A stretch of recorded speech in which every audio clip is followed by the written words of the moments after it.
যোৰহাটত সদৌ অসম ভিত্তিত এক ব্যতিক্ৰমী আৰু পৰম্পৰাগত সাংস্কৃতিক প্ৰতিযোগিতা সফলভাৱে অনুষ্ঠিত হৈছে। সামাজিক সাংস্কৃতিক অনুষ্ঠান প্ৰজ্ঞা সাৰথী আৰু শিপাৰ উদ্যোগত আৰু পশ্চিম যোৰহাট জাতীয় বিদ্যালয় দহোটীয়াৰ সহযোগত যোৰহাট প্ৰেছ ক্লাবত এই প্ৰাইজখনি সাধু কোৱা প্ৰতিযোগিতাৰ আয়োজন কৰা হয়। এই প্ৰতিযোগিতাৰ মূল উদ্দেশ্য আছিল আধুনিক যুগত লুপ্তপ্ৰায় হৈ পৰিব ধৰা অসমৰ পৰম্পৰাগত সাধু কোৱা সংস্কৃতিক পুনৰ জীৱন্ত কৰি তোলা আৰু নৱপ্ৰজন্মৰ মাজত লোক সংস্কৃতিৰ প্ৰতি আগ্ৰহ বৃদ্ধি কৰা।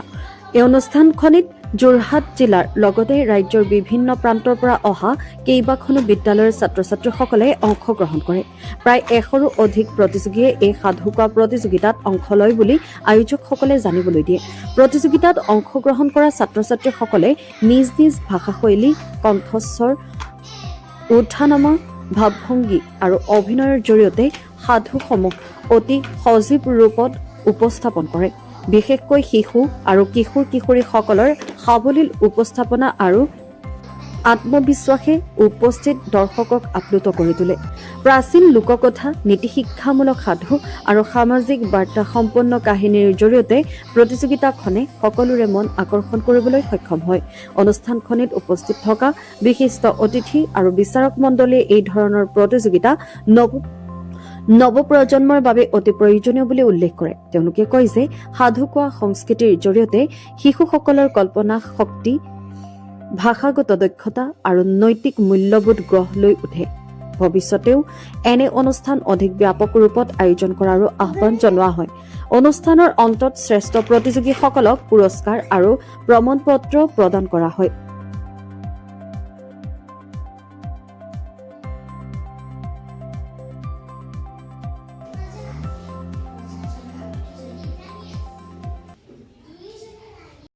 শিপা আৰু দক্ষিণ যোৰহাট জাতীয় বিদ্যালয় সহযোগত আজি যোৰহাট প্ৰেছ ক্লাবত সাধু কোৱা সদৌ অসম ভিত্তিক সাধু কোৱা প্ৰতিযোগিতা আমি আয়োজন কৰিছোঁ। পুৱা 9 বজাৰ পৰাই কণ কণ শিশুসকলে আহি আমাৰ ইয়াত যোগদান কৰিছেহি আৰু আপোনালোকৰ জৰিয়তে সমূহ যোৰহাটবাসী তথা আমাৰ সকলো অভিভাৱক আন্তৰিক ধন্যবাদ আৰু কৃতজ্ঞতা আমি জ্ঞাপন কৰিছোঁ। আমাৰ প্ৰায় শতাধিক শিশুসকলে আমাৰ ইয়াত আজি যোগদান কৰিছে। তাৰ কাৰণে বিশেষভাৱে আমাৰ আজি ভাল লাগিছে। আজি এই অনুষ্ঠানটি আমি আয়োজন কৰিবলৈ পাই নিশ্চিতভাৱে সকলোৱে জানে যে আমাৰ আজি যিটো যান্ত্ৰিকতাৰ যুগত আমাৰ যি শিশুসকলৰ পৰা এই সাধু কোৱা যি আমাৰ পুৰণি কালৰ যি আমাৰ ককা আইতাহঁতে কোৱা যি আমাৰ সেই মনত পৰে, সেই যিটো আমাৰ সাধু শুনিয়ে হয়তো আমি ভাত খাইছিলোঁ বা শুইছিলোঁ, সেই সাধু আমাৰ মাজৰ পৰা হেৰাই গৈছে। সেই আমাৰ সাধু কোৱা যিটো আমাৰ এটা পৰিৱেশ আছিলে, সেই পুনৰ আমি সৃষ্টি কৰি ৰাখি আমাৰ শিশুসকলৰ মানসিক বিকাশ গঢ়াৰ উদ্দেশ্যে আমাৰ এই তিনিটা অনুষ্ঠান মিলি আমি সাধু কোৱা প্ৰতিযোগিতা প্ৰায় আয়োজন কৰি আহিছোঁ। আজিও ব্যতিক্ৰম নহয়। আমাৰ আজি এই শিশুসকলক আমাৰ নগদ ধনেৰে আমি পুৰস্কৃত কৰা হ'ব শেষত। ইয়াকে কৈ সৰ্বপ্ৰথমে আপোনালোকক ধন্যবাদ জনাইছোঁ আমাৰ ইয়ালৈ অহাৰ বাবে। আজি সাধু কোৱা প্ৰতিযোগিতাটো পাতিবৰ বাবে আমি আজি কিছু বছৰ আগৰ পৰা এটা পৰিকল্পনা লৈ আছিলোঁ।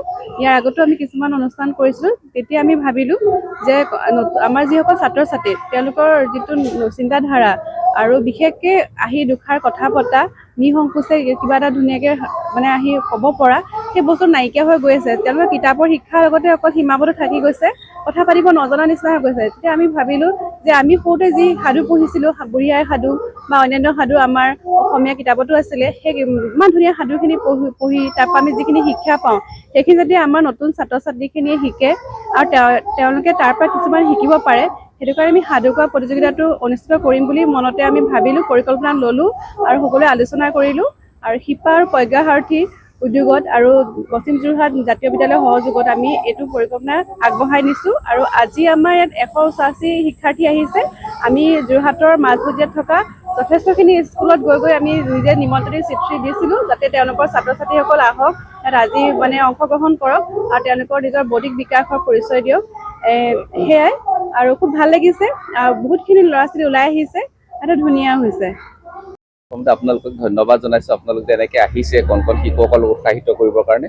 আমি প্ৰজ্ঞাসাৰথী, শিপা আৰু দহোটীয়া জাতীয় বিদ্যালয় আমি তিনিওটা অনুষ্ঠান লগ লাগি পেলাই এই সাধু কোৱা প্ৰতিযোগিতাখন অনুষ্ঠিত কৰিছোঁ। আচলতে প্ৰজ্ঞাসাৰথীয়ে পূৰ্বেও কেইবাবাৰো এই প্ৰতিযোগিতাখন অনুষ্ঠিত কৰি আহিছোঁ। শিশুসকলৰ মানসিক আৰু উদ্ভিদতাৰ কাৰণে, মানসিকভাৱে তেওঁলোক যাতে আগবাঢ়ি যাব পাৰে তাৰ কাৰণে এই ব্যৱস্থাটো আমি কৰিছোঁ।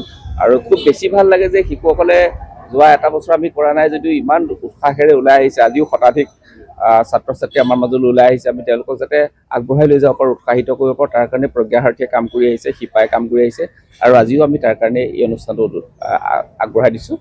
খুব ভাল লাগিছে অনুষ্ঠানটো। 20 বছৰীয়া যোৰহাটবাসীৰ একমাত্ৰ ভৰসা প্ৰতিষ্ঠান ৰিয়া টি ষ্টল।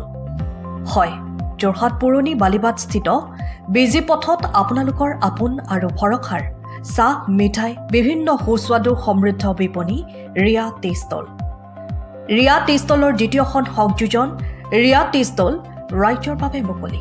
ইয়াত নানান ধৰণৰ বিস্কুট, ব্ৰেড, সুস্বাদু পেষ্ট্ৰি, কেক, চাহ, কফিৰ লগতে বাৰ্থডে কেক উপলব্ধ। লগতে অৰ্ডাৰ মতে যোগান ধৰা হ'ব।